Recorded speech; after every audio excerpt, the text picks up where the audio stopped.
আমি যখন আমার মায়ের গর্ভে ছিলাম তখন মা প্রায় স্বপ্ন দেখতেন তার পেটে এক রাক্ষসী বেড়ে উঠছে, যে কিনা পেটের ভিতরে থাকা সব কিছু শুষে নিচ্ছে। এই ভয়ঙ্কর স্বপ্ন দেখে মা নিজের হাতে শক্ত করে পেট চেপে ধরতেন, চিৎকার করে বলতেন, তোমরা একে মেরে ফেলো, না হলে বড় হয়ে সবাইকে খেয়ে ফেলবে। কিন্তু এ কথা শুনে উল্টে সবাই আরও মাকে বকতো, ভাবতো এখন সন্তান না নেওয়ার জন্য মা খুশি না। শুরু হলো মায়ের ওপর কড়া নজর রাখা। আমার দাদি এবং বাবা সবসময় মাকে চোখে চোখে রাখতেন। মায়ের অতিরিক্ত দুশ্চিন্তায় সবাই বিরক্ত ছিল। তারপর আমার জন্ম হয়। যখন আমাকে মায়ের কোলে দেওয়া হয়েছে তখনই তিনি সরে গিয়ে চেঁচামেচি শুরু করলেন, এ আমার বাচ্চা নয়, এ এক রাক্ষসী, তোমরা তাড়াতাড়ি একে মেরে ফেলো, একদম আমার কাছে আনবে না। সবাই অনেক বোঝালো, বাচ্চা মেয়ে কান্না করছে দেখো, কিন্তু আমার মা আমাকে স্পর্শও করলেন না। সবাই ধরে নিল মেয়ে সন্তান বলে মা খুশি নন। মা যতবারই আমাকে রাক্ষসী বলতেন ঠিক ততবারই বাবা তাকে মারতেন। আমার জন্য শারীরিকভাবে নির্যাতনের শিকার হওয়ায় মা তখনই আমার ওপর আরও ক্ষিপ্ত ছিলেন। আশেপাশে মানুষও নিন্দা শুরু করলো, এ কেমন মা, পৃথিবীতে কি এরকমও মা হয়? আমি বড় হলাম দাদির যত্নে। আমার পরে দুটি ভাই এবং একটি বোনের জন্ম হয়। মা তাদেরকে অনেক ভালোবাসতেন, আমাকে কখনোই তাদের কাছে ঘেঁষতে দিতেন না। তার ভয় ছিল আমি নাকি খেয়ে ফেলবো। দাদি যতদিন বেঁচে ছিলেন ততদিন বুঝিনি, কোনো কষ্টও হয়নি, আমাকে সব সময় আগলে রাখতেন। আমার বয়স যখন 10 বছর পূর্ণ হলো তখন দাদি মারা গেলেন। ধীরে ধীরে আমার পৃথিবীও নরকে পরিণত হলো। প্রায় মায়ের হাতে রাগ ক্ষোভে জীবন অতিষ্ঠ হয়ে উঠল। এমনকি মা ঠিক তার মতো করে বাবার মনেও বিষ ঢুকিয়ে দিতে লাগলেন। মায়ের এই অবস্থায় আমি মেনে নিলাম। দিন যত যাচ্ছিল তত বাবার সাথেও আমার দূরত্ব বাড়তে লাগলো। মা যাই বলতেন তাই বিশ্বাস করে নিতেন। অবস্থা এমনই ছিল যে এক সময় মা সবার কাছে সাধু হয়ে উঠলেন, আর আমি হলাম চোখের বালি। একই পরিবারে সবার সাথে থেকেও আমার কোনো অস্তিত্ব ছিল না। এই যন্ত্রণা আমি কখনোই ব্যাখ্যা করতে পারবো না। 17 বছর বয়সে আমাকে বিয়ে দেওয়া হয়। বিয়ের সিদ্ধান্ত বাবার ছিল। হাজার হোক তবুও তিনি একটু হলেও বুঝতেন। বাবা মনে করেছিলেন বিয়ে দিয়ে দিলে আমি মায়ের থেকে মুক্তি পাব। তাই অনেক বুঝিয়ে শুনিয়ে মাকে রাজি করলেন।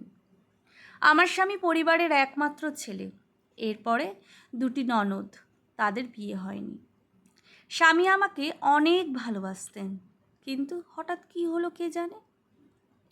ননদরা ভাবত আমি আশায় তাদের ভাগ কমে গেছে, তাদের চাওয়া পাওয়া কদর হচ্ছে না। তাদের ভাই বিয়ে করে স্ত্রী ভক্ত হয়ে গেছে, আর এটা নাকি আমি জাদু করেছি। আমার শাশুড়িও আমার সাথে খুব খারাপ আচরণ করতেন। সংসারের সমস্ত কাজ আমাকে দিয়ে করাতেন, এমনকি টুকটাক কাজও কেউ করতো না। নিজের কাপড়গুলো জমিয়ে রাখতো আমার জন্য। আমার মা আমার শাশুড়িকে কান পোড়া দিয়ে বলতেন, এ হচ্ছে রাক্ষসী, ওর জন্মের সময় আমি অনেক ভালো স্বপ্ন দেখিনি, কোনো ভালো স্বপ্ন দেখিনি, ও মানুষরূপী রাক্ষসী। আমার শাশুড়িও শুনে আরও সুযোগ পেয়ে গেলেন। যত রকমের মানসিক নির্যাতন আছে একটাও আমার ওপরে প্রয়োগ করতে বাদ দিলেন না। তার অকথ্য কথন অপমানে আমি আরও মুষড়ে গেলাম। তাদের থেকে আমি কখনো ভালো আচরণ আশা করিনি।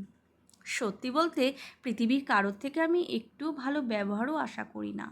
কারণ যেখানে যেখানে আমার মা আমাকে 10 মাস গর্ভে রেখেও একদম পর করে দূরে ঠেলে দিলেন, সেখানে কিভাবে আমি আর কারোর ওপর নির্ভর করব? জন্ম দিয়েও যেখানে পর, সেখানে পর কিভাবে আপন হবে?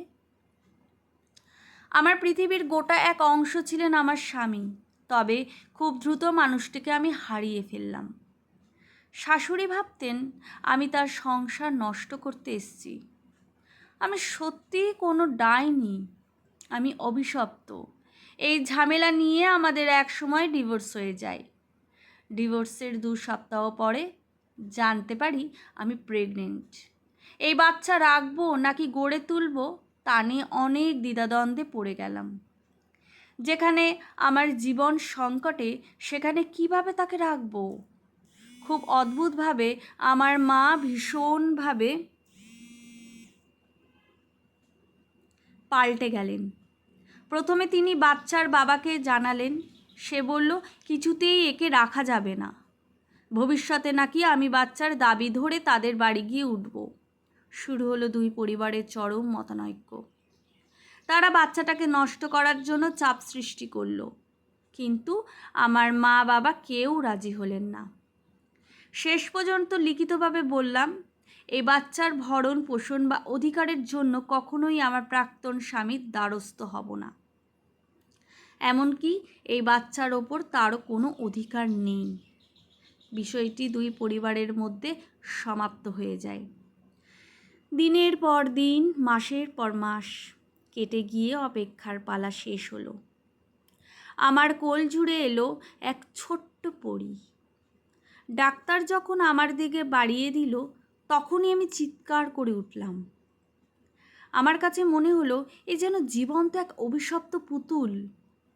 আমি স্পষ্ট পুতুলটির চোখে মুখে আগুন দেখতে পাচ্ছি। আমি ভয়ে কাঁদতে লাগলাম।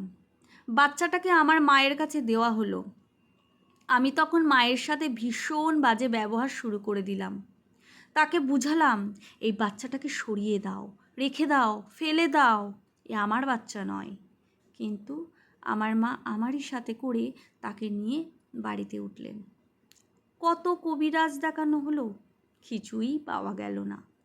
বাবা বললেন আমাকে ডাক্তার দেখানো উচিত, কিন্তু আমি তো সুস্থ, সম্পূর্ণভাবে সুস্থ। আমি এটা কাউকেই বোঝাতে পারলাম না। মাও তখন ধমকাতে শুরু করলেন। আমিও জেদ ধরলাম, তাহলে মাকেও যেতে হবে। মা রাজি হলেন। অবশেষে ট্রিটমেন্ট নেওয়ার পর আমার ভেতরে থাকা ভয় দূর হলো। যেদিন প্রথম বাচ্চাটাকে আমার কোলের সাথে জাপটে ধরে রাখলাম, সেদিন মায়ের চোখের দিকে তাকিয়ে বললাম, কেন কেন আমার সাথে এমনটা করলে মা? এই যে জীবনের এতগুলো বছর কেটে গেল, কখনো কি তোমার আমার প্রতি কোনো মায়া হয়নি? আমি কি কখনোই তোমার সন্তান ছিলাম না মা? উত্তরে মা নিশ্চুপ ছিলেন। বর্তমানে আমার মেয়ের বয়স 7 বছর। আমার আবারও বিয়ে হয়েছে। এখানে আমার পূর্বের সংসারের 2টি সন্তান রয়েছে। তাদেরকে আমি মাতৃস্নেহ দিয়ে যত্ন করি। আমার শ্বশুর শাশুড়ি কেউ বেঁচে নেই, শুধু একজন ননাস ও 2 জন দেবর আছেন। তারা আমাকে ভীষণ ভালোবাসে। আমার মা এখন অনেকটা স্বাভাবিক। কখনো কখনো আমাকে আদর করেন, ভালোভাবে কথা বলেন, আবার কখনো হঠাৎ তার মনে আমার প্রতি তীব্র বিদ্বেষ জন্ম নেয়। তবে মা সবসময় আমার মেয়েকে আগলে রাখেন। আমার মেয়ে তার চোখের মণি। একদিনও তাকে ছেড়ে থাকাটা কল্পনাও করতে পারেন না। আমি তখনও মায়ের সব অবস্থাকে মেনে নিয়েছিলাম, এখনও মেনে নিচ্ছি। আমি বুঝি মাকে একা ছেড়ে দেওয়াটা ঠিক হয়নি। যদি সবাই যখন মাকে একটু সাপোর্ট করত, ট্রিটমেন্ট করাতো, তবে আজ এমন হতো না। হয়তো তখন আমার জীবনটা অনেক সুন্দর হতো। আমিও এক মমতাময়ী মা পেতাম। আমিও হতাম মায়ের আদরের রাজকন্যা।